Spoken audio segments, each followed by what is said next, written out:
My name is George Grist. I have used the name Haphazard for many years now because it fits my lifestyle better, and it's a good name for a person who does radio shows. Also, if you're late for things or do things a different way than other people, the name Haphazard has you so covered. I was born in New Orleans, Louisiana. I was in a Navy family, so we moved every 2 years. So I've lived up and down the East Coast as a young kid, like kindergarten, all of that. Having having moved so often and having it be such a traumatic experience makes me try to figure out how did I turn out to be a world traveler.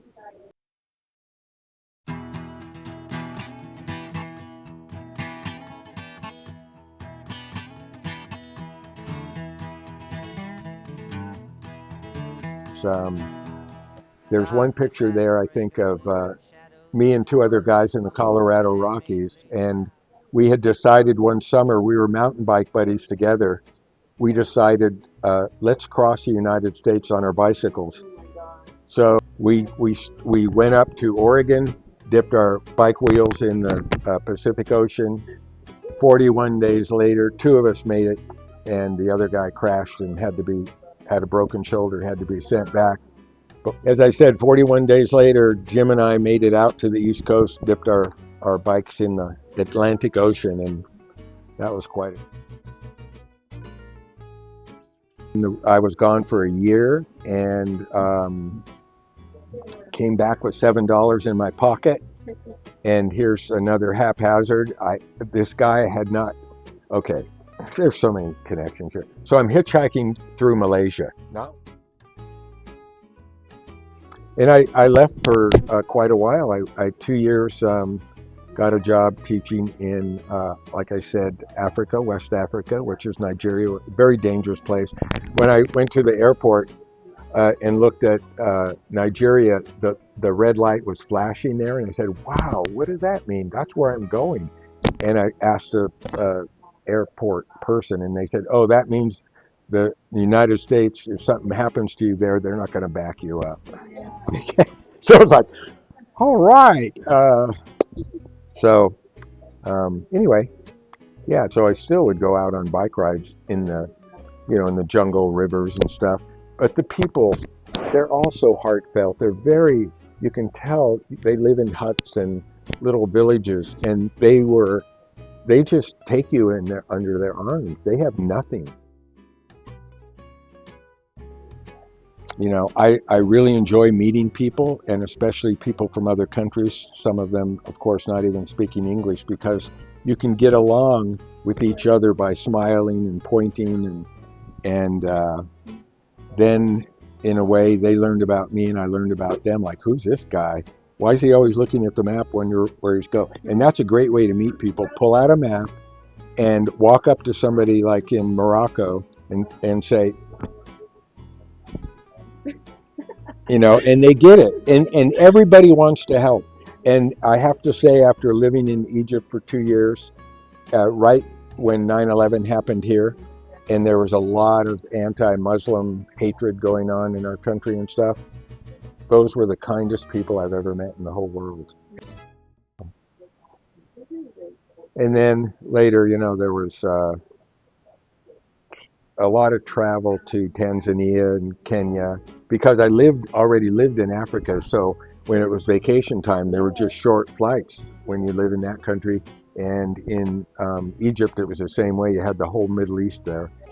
Now the Afghani picture, that's a whole nother travel story. That's Pakistan. We got stranded up in the mountains in Pakistan. That's the little tea shop in Afghanistan.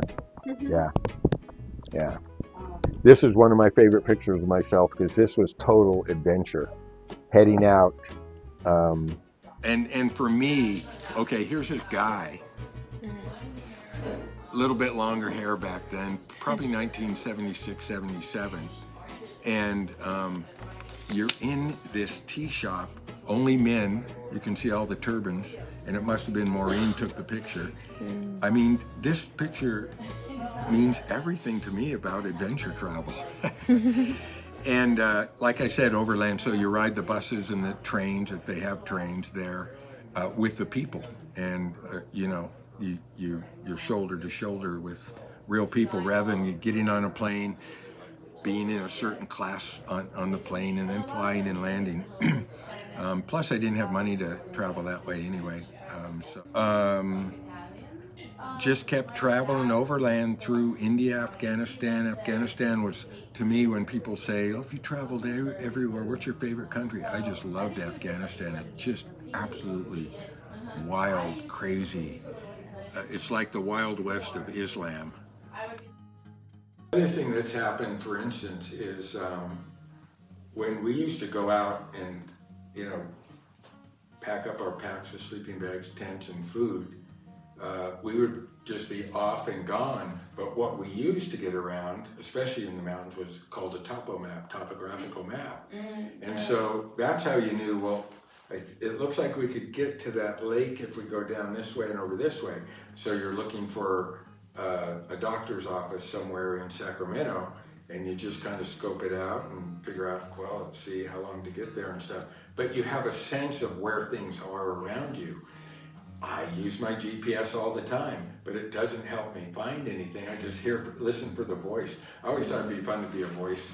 A voice actor? GPS voice. Oh, GPS. Turn right. No, listen, man, you tune this thing and you're headed down the road and you go, you idiot, I told you to turn left back there. What's the matter with you? Okay, I'm gonna wait for you, you know. And or like, up on French. Oh yeah, no, that's funny. But the whole idea of getting around with this big paper map that folds and after a while it gets old and starts to split apart is such a different thing than doing this and having the voice tell you where to go, when, what to do, how long it'll take to get there. It's so much more of an adventure, you know. You're going, well, we could go this way if we went down Broad Street and then turned and got on Highway 68 then. We could do it that way. So it's, you know, it's all this like the world is open there to go instead of get in the left lane in 2 miles. For my personal self, I think it's part of my life thing is to help other people make connections that help them out.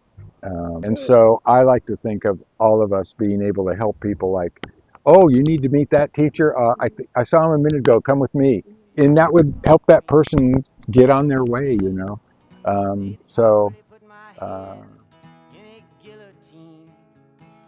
it's all right, Ma. It's life and life only.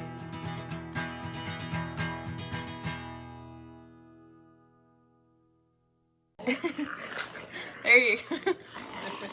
Okay, so just trying to help depth of field, you know.